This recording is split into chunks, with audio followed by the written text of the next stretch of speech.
Hi everyone, my name is Natasha and with my partner Jeremy, we travel the world on a motorcycle, on BMW GS 1300. This time we are in Mexico, in Baja to be precise. And this is really cool and interesting territorium.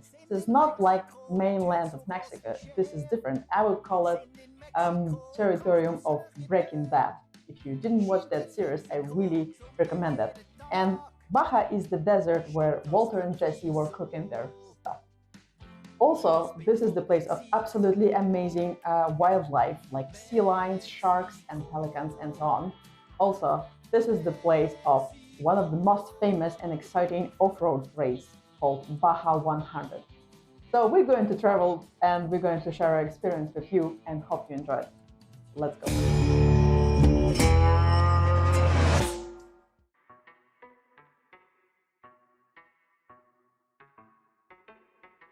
Where did we cross the border?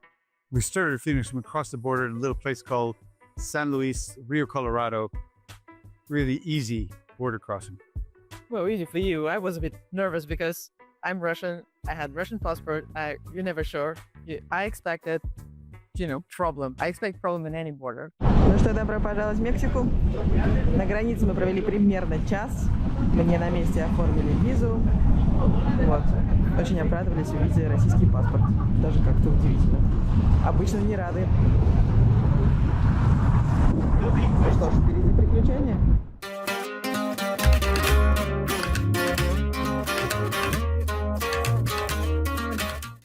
But this time, yeah, it was quite easy. So Russians need 2 documents. One of them you can fill up a day before.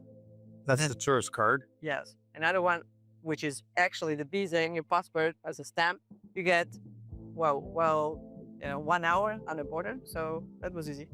Yeah, and the third document that we needed to have that I wasn't prepared for was this temporary import permit. To get the temporary import permit, you just need to show the vehicle registration, but it needs to be an original copy. And I had an old photograph copy. And anyway. Yeah, electronic, which actually, normally, if you think about you travel light. You don't bring a bunch of paper documents, but there we go. We managed through the border. We got through the border. And then we drove to Mexicali. We drove to Mexicali, stayed in Hotel Lucerna. Yeah, where we actually live, but in Switzerland. Yeah, nice hotel. And in the morning, we started hitting pretty much just south because there's not much of the roads. It's pretty much one road called Mexico 1. Mexico 1, heading south, yeah.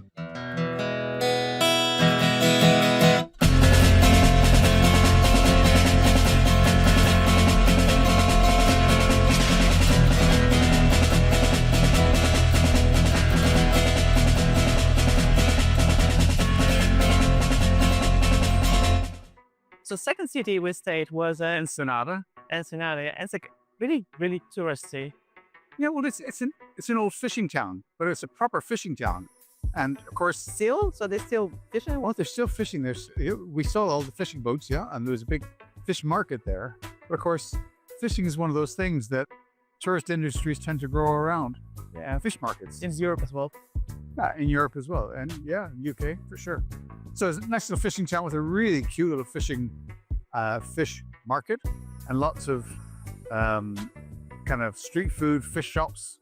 You told me before that it's a kind of resort where American comes for holiday, for weekend. But actually, people that was really mixed. Most of them were Mexican. Most of them were Mexicans, but I think a lot of them were Mexicans living in the US. So if you're Mexican and you live in California, anywhere from Los Angeles south, it's a really easy trip back to the homeland and be in Mexico for a little while. Plenty of hotels, cheap enough. And it's a nice little place with a promenade and so on. Then we visit the place, which was like a 30 minutes drive. We went to this blowhole, Bufacante or something like that. I can't remember what the name of it is. I could stop and look it up if you like. No. Anyway, yeah, it was quite cute. There are places in Europe that are like this, but Yeah. full of tourists. We drove the motorcycle down this narrow little road, going to the end where the water spout was, and it's just like tourist tap all the way down the road. when we got there, it was worth it, wasn't it? Because the water stuff was quite I would call it a natural fountain. Yeah. It's just water comes through naturally all the time, guaranteed. So you don't have to wait for it. No, it's actually waves, just boom, boom, boom. It's a blowhole, I think that's what they call it, where the water shoots like way up into the sky and everybody gets wet and laughs.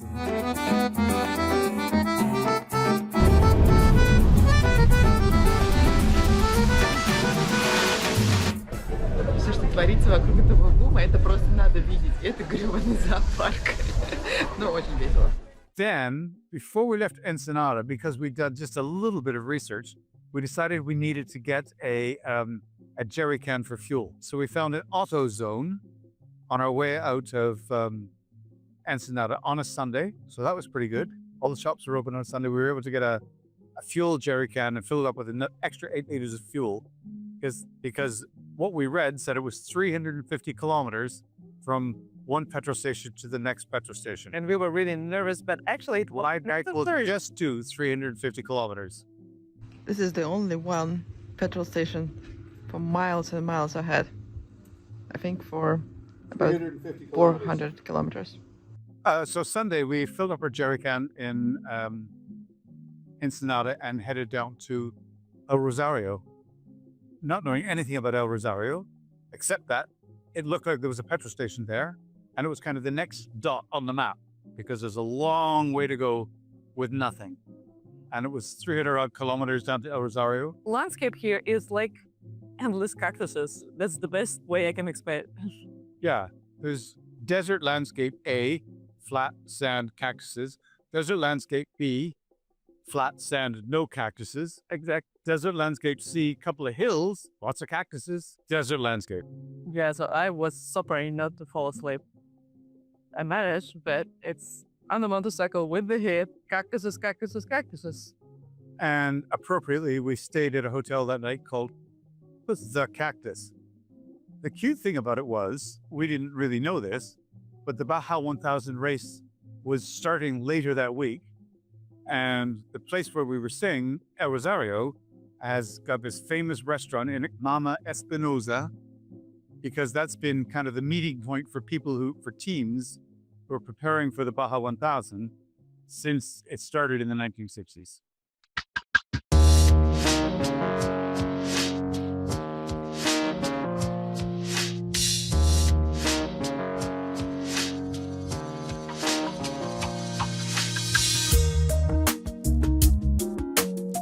And we met lots of teams, so support team for the drivers actually. Yeah, so we went to Mama Espinosa for dinner. There's 3 or 4 different teams, support teams, plus the drivers, kind of getting prepared, free running some of the legs of the race, that sort of thing. Anyway, just a bunch of American piston heads, we would call them, motor heads. Find the hotel, find the cactus. So here in Baja, so we've been travel in Europe a lot and in US a lot, and we always been using booking.com. It was always okay. Here in Baja, forget about that. Because most of the hotels don't work with booking. And what I was using, we were using is simply Google Maps. I find a hotel on Google Maps. I see the recommendation, I see the status, I see how many people left the recommendation. That's important. And that's all. And you just go there and see if it's okay or not. So this hotel called The Cactus is really, really nice one for it was really $40 a night. something like that. Really cheap, and really nice. Yeah.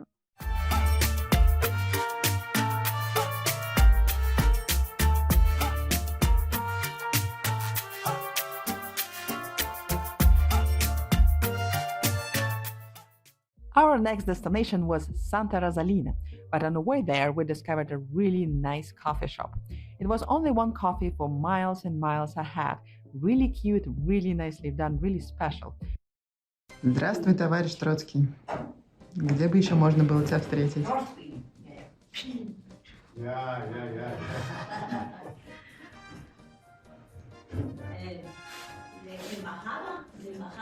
Cool. Ajá, And that's ajá. De Estados Unidos. Estados ambassador. Presidente Estados Unidos. You wash this deer. Local deer. Patrick Hurley, Secretary of State. Okay. De los Estados One, Unidos. look at the year. Here's some kind of mystery. 3 limousines. Here. Hasn't been driven for a long time, obviously, but still. Just, what the hell are they doing here?